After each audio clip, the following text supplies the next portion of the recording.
অর্জুন সিং এর বিরুদ্ধে গ্রেফতারি পরোয়ানা চেয়ে কোর্টে পুলিশ। ব্যারাকপুর আদালতে দ্বারস্থ হয় পুলিশ এবং অর্জুন সিং তিনি নিজেই জানাচ্ছেন যে তার বিরুদ্ধে গ্রেফতারি পরোয়ানা জারি। গত 26শে মার্চ জগদ্দলে অর্জুন সিং এর বাড়ির কাছে গুলি চলে, ঘটনায় আহত হন এক তৃণমূল কর্মী। জগদ্দলে বিজেপি নেতার বাড়ির সামনে বোমা এবং গুলির লড়াই চলে। সেই ঘটনায় অর্জুন সিং এর বিরুদ্ধে গ্রেফতারি পরোয়ানা চেয়ে আদালতের দ্বারস্থ হয় পুলিশ এবং জারি হয়েছে গ্রেফতারি পরোয়ানা এমন জানিয়েছেন খোদ অর্জুন সিং। বিস্তারিত জানবো, সমীরণ পাল রয়েছেন এই মুহূর্তে আমাদের সঙ্গে।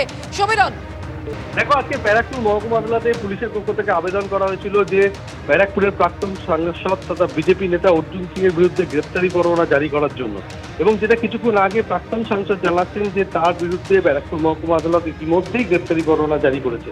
তুমি জানো যে গত সপ্তাহে যে বাটপাড়ায় যে ঘটনা ঘটেছিল, জগদ্দলে মেঘনা জুট মিলের সামনে গুলি চালানোর ঘটনা ঘটে, এবং সেই ঘটনায় যে জখম হয়েছিল মোহাম্মদ সাদ্দাম মহিউদ্দিন আনসারি, সে পুলিশকে জানিয়েছিল যে অর্জুন সিং গুলি চালিয়েছে। আর এই ঘটনাকে কেন্দ্র করে জোর চাপানোতর শুরু হয়েছিল এবং সিসিটিভি ফুটেজ পুলিশের পক্ষ থেকে প্রকাশ করেছিল। দেখা যাচ্ছে যে অর্জুন সিং ওখানকার উল্টো দিকে গলি থেকে একাধিক সহযোগীকে নিয়ে বাইরে বেরোচ্ছে এবং পুলিশের পক্ষ থেকে দাবি করা হয়েছিল তাদের কাছে সমস্ত তথ্য প্রমাণ আছে যে অর্জুন সিং ঘটনাস্থলে গুলি চালিয়েছে।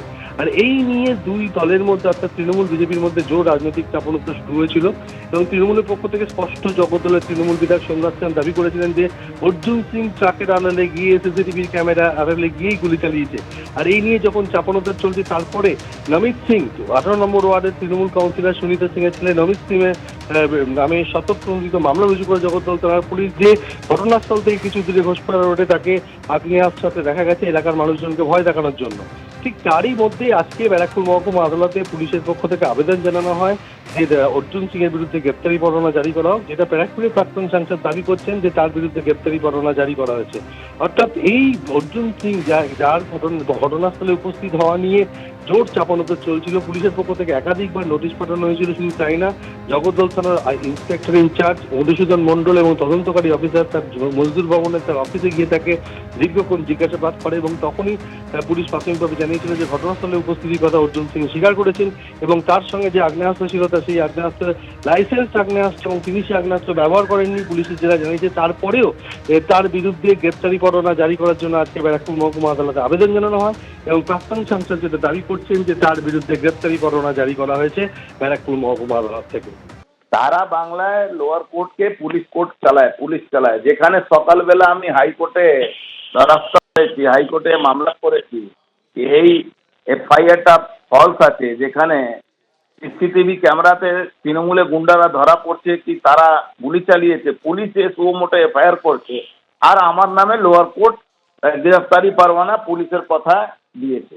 তো এই কোর্টের উপরে তো আমাদের কোনোদিনই বিশ্বাস ছিল না। আমরা এই জন্য হাইকোর্টে গেছি, কালকে হাইকোর্টে মামলা উঠবে, দেখা যায় কি হচ্ছে।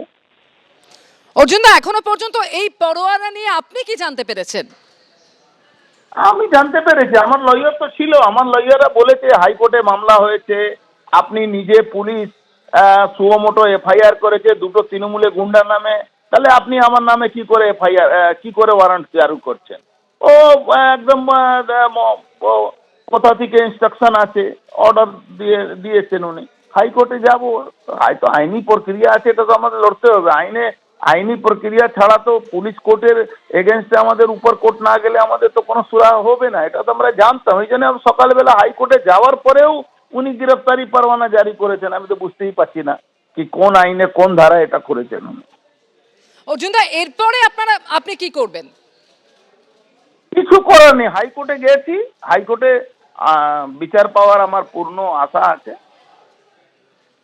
হাইকোর্টের দ্বারস্থ হয়েছেন তিনি। ব্যারাকপুর আদালতে গ্রেফতারি পরোয়ানা চেয়ে ব্যারাকপুর আদালতে দ্বারস্থ হয়েছিল পুলিশ এবং তার বিরুদ্ধে গ্রেফতারি পরোয়ানা জারি হয়েছে বলে অর্জুন সিং নিজেই জানালেন সে কথা এবং ইতিমধ্যেই হাইকোর্টের দ্বারস্থ হয়েছেন তিনি।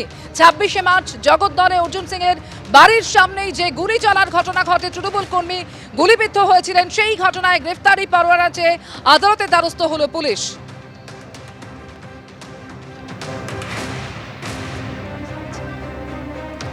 ভাটপাড়ার কাউন্সিলর এর ছেলে নমিত সিং তিনি প্রথম থেকে অভিযোগ করে আসছেন অর্জুন সিং এর বিরুদ্ধে। ঠিক কি বলেছিলেন তিনি, শোনাবো আপনাদের। আমি একটা জিনিস ওইখানে দেখেছি অন্ধকারের মধ্যে, কি অর্জুন সিং এর হাতে মেশিন ছিল, উনি হোয়াইট শার্ট হোয়াইট প্যান্ট পরে একদম সামনে তাক করে গুলি চালাচ্ছিলেন। অর্জুন সিং। হ্যাঁ, ও গলির ভিতরে উনি গলির ভিতরে উনি একা না, অনেক আরো কিছু লোকও গুলি চালাচ্ছিল। গুলিবিদ্ধ সাদ্দাম সে নিজে চোখে দেখেছে অর্জুন গুলি চালিয়েছে, এটাই আমি প্রথম দিন থেকে বলছি। এছাড়া অনেকেই দেখেছে, কিন্তু আমি যে গুলিতে আহত হয়েছে সে প্রথম দিন থেকে বলছে যে অর্জুন আমাকে ডাইরেক্ট লক্ষ্য করে গুলি চালিয়েছে। তো এই পরিস্থিতিতে আমরাও বলেছি যে হ্যাঁ অর্জুনই গুলি চালিয়েছে, আর পুলিশ প্রশাসন সেই হিসেবে এগিয়েছে এবং সেখানে লাইভ কার্তুজ পাওয়া গেছে এবং যে গুলি তার খোলও পাওয়া গেছে এবং ফুটেজে দেখা গেছে যে অর্জুন দৌড়ে যাচ্ছে ওই দিকে অন্ধকারের দিকে। তো সেখানে এটা প্রমাণিত যে অর্জুন গুলি চালিয়েছে, তাই আদালত সেই হিসেবে তার রায় দিয়েছে। আশা করি পুলিশ প্রশাসন সঠিক দিকে এগোচ্ছে। সোমনাথদা, অর্জুন সিং কিন্তু প্রতিহিংসার অভিযোগ করছেন শুরু থেকেই। প্রতিহিংসা তো কোনো ব্যাপার নেই। দেখুন, বিকাশ বোসের আজকে 1 এপ্রিল, আজকের দিনে বিকাশ বোস খুন হয়েছিল। আজকে তার ইয়েতে স্ট্যাচুতে আমরা মাল্যদান করে এসেছি এবং আমরা সেখানেও বলেছি যে ওই খুনও অর্জুন করিয়েছিল এবং তারপর পরপর অনেক সিরিয়াল খুন অর্জুন কিন্তু করিয়েছে, একটা দুটো নয়, একাধিক খুন করিয়েছে। আর এটা সব জায়গায় প্রমাণিত, কিন্তু কোনো না কোনো ভাবে ও বেঁচে বেরিয়ে যায় সব জায়গাতে। কিছুদিন আগে যখন বিকি যাদব খুন হয়েছিল তখন আমি বলেছিলাম ওর ভাইপো সঞ্জিত সিং মানে পাপ্পু সিং খুনটা করেছে, পরে কিন্তু এটা দেখা গেল যে সে তার মধ্যে জড়িত। আর আজকেও আমি বলেছি যে এই খুন করতে যাওয়ার যে চেষ্টা, শুধুমাত্র সাদ্দামের গুলি লেগেছে, কিন্তু আসল লক্ষ্য ছিল ফিরোজ এবং নমিতকে খুন করবার যে লক্ষ্য ছিল সেদিনকে অর্জুনের। না হলে তার বাড়ির থেকে অত দূরে যে মিলের গেট, মেঘনা জুট মিল গেট, সেখানে তিনি কেন গেলেন, তো সেটাতে এটা প্রমাণিত হচ্ছে ওনার লক্ষ্য অন্য কিছু ছিল। কিছুক্ষণ আগে আপনাদের সামনে রেখেছিলাম তৃণমূল কাউন্সিলরের ছেলে নমিত সিং এর বক্তব্য। তিনি অভিযোগ করেছেন যে অর্জুন সিংই গুলি চালিয়েছিলেন। ঠিক একই অভিযোগ করেছেন ভাটপাড়ার আরেক তৃণমূল কর্মী মোহাম্মদ ফিরোজ।